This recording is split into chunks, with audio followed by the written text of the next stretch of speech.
So let's dive into Deziro. Let's see if I can hype Jason up so when he gets disappointed, he can blame me.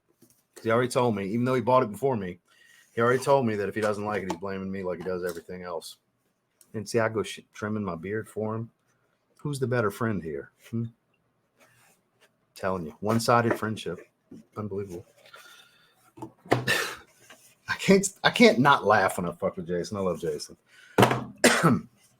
I've looked at the notes once. I remember it being like aquatic and stuff like that. Look at this vibrant, fun, playful label. Little metal plate and everything. Mal. There's that little asterisk on the E, so it's mal, not just male. I have high hopes here. I very much have high hopes for this fragrance. I'm a big fan of this house. If you ever tell me, Ross, I'm thinking about buying Nishane, insert name of fragrance here, I'm just going to say yes. Even if it's one I haven't tried, I'm just going to assume it's good.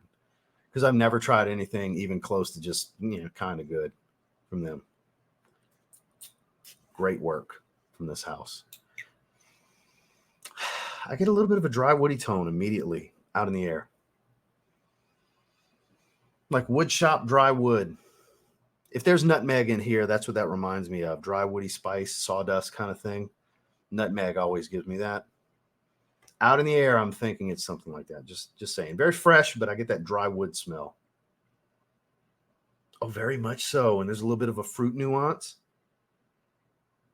Oh, this is great. Who was it? If you're still here, whoever said it was underwhelming and too safe, can you please tell me your full thoughts now that I'm sniffing on it? Because I'd love to hear it. Because I really like this. I'd love to hear your thoughts further. I'm going to be nice. I'm not like trying to be an ass or anything. I'm dead serious. Like I'm so curious because I'm really, you're going to like this, Jason. It's not, I always say I pronounce it wrong because I just spell EGE. I don't know how to, whatever, but I put it on par with the versatility of that, where it's got that level of airiness and freshness, but it's not like some fizzy aldehydic type of fragrance like that.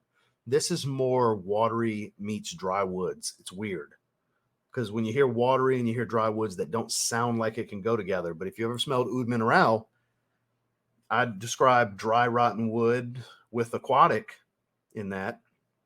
I'm not saying it smells like oud mineral, but there's certain characteristics that I can relate, for example, basically. There's something familiar about this, though. I'm not saying it's duping anything, but there's an accord that's standing out that's familiar. There's a distinctive fruitiness here. Let's head on over to Yield Parfumo and look at the notes. Just FYI, I'm vibing with this one. Time capsule collection. I didn't realize that's this is going to be above an 8. Just a heads up. I'm rating higher than they are. They're 7.2 out of 10. Sweet, woody, fresh, aquatic citrus. We got ambergris, mandarin orange, marine notes. Mint. It's a dry mint. Star anise. That's drying the damn thing out.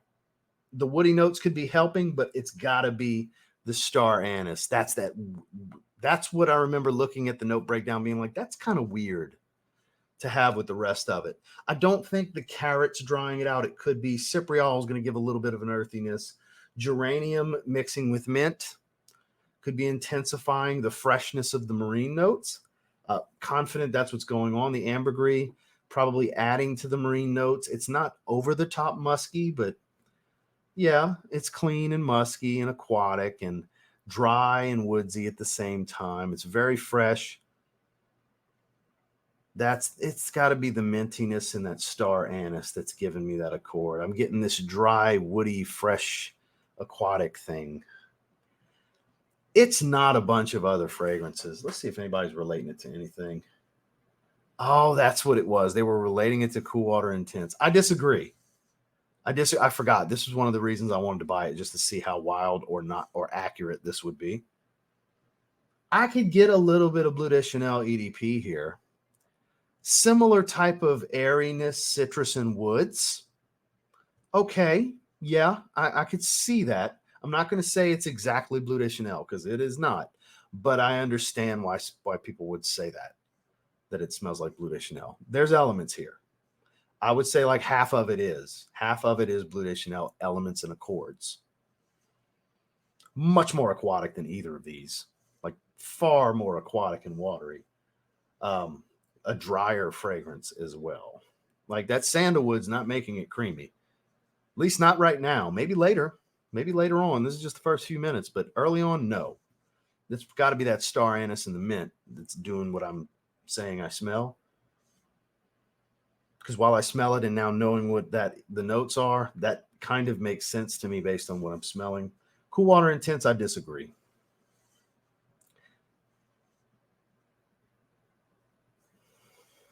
Maybe closer to grapefruit and sage because it's fresher than Cool Water Intense. It's not as bubblegum dominant as Cool Water Intense. Like Cool Water, grapefruit, and sage, maybe a little closer to that.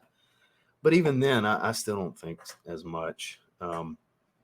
Really, the bottle got 8.3 on 23 ratings. All right. But I mean, it's well above average. People are, as far as scent and the way it performs, people have good ratings on it. They're just not being blown away by it. Because if you're looking for something over the top original, you're not going to get that here. There's relativity to other fragrances like the tie-in to Bleu de Chanel. Yeah, I agree with that. There's elements of it here. Obviously not the same. It's not grapefruit. It's orange. It's aquatic. Bleu de Chanel is not. The woods are a little different. It's dry. Bleu de Chanel is not really. So again, I would say like 50% of it. I'm like 8.5 here. I think for an everyday wear, this is one of the better ones I've picked up this year. Quality here is pretty good. There are some synthetics. It doesn't smell totally natural, but it smells like some quality synthetics. Like it's Nishane. These fragrances, even at the volume they produce them at, they're not making them for $3 a bottle. They're not. Their overhead's a little bit higher than that. Even though they're on a grander scale, they're mass marketed niche. Mass marketed niche is a lot of bottles, they're all over the world, but this is a solid pickup at $136 for 50 ml, I believe is what I paid. It might be a little higher than some want to pay, but if you're buying Bleu de Chanel EDP, you're paying that. You're paying a little less than that for a 50 ml. This is a better fragrance. The quality's better. Same level of versatility. Daily wear fragrance, easily, all day, every day, including Sunday. Every day and twice on Sunday, I think is the better way to put it. For Deziro. Yeah, I like it. I like it a lot. 8.5. Great fragrance. Makes up for the disappointment from Taj 2. More of a letdown than a disappointment. Like I was expecting more, let me down a little bit. I like this a lot. We're going to get to you at some point. Poor Versace Eros Energy. It was supposed to be today. It got bumped for Black Cherry. I moved it to tomorrow. Now Deziro's captivated me to where it's like, I'm gonna wear Deziro tomorrow. Yeah, 8.5 out of 10 for me. But this is my kind of style here. This is the kind of stuff I reach for often. Yeah, it's definitely aquatic. No denying it. From the start, it's aquatic. I love Nishane. Yeah, it's obviously going to remind you about this. Like that Bleu de Chanel tie-in. For sure. But I think it's better than Bleu de Chanel Eau de Parfum. As do I with Cobalt, Loewe 7 Cobalt. I think that one's not near as aquatic as this. This has different elements. Again, there's some similarity there, but this is not Bleu de Chanel. Loewe 7 Cobalt's Bleu de Chanel. Yeah, it's very much like really close to Bleu de Chanel. But this is like half of it, in my opinion. But I understand if you don't want some redundancy, there's some redundancy here. I sure like it though. It's getting a little powdery even. It dries it out just right. Like it gives it that little something extra. It doesn't add a bunch of spice like you would think. Like there's a little bit of spice. I wouldn't call it a spicy fragrance, but if you want to attribute any type of spice to this fragrance, it's going to be that star anise. I always say anise. It's actually anise. But I think that's the culprit for drying it out a little bit. It doesn't give the licorice feel, but it definitely helps to dry the aroma out a little bit, and I think it works. It doesn't. You're good, Jason. Don't sweat it.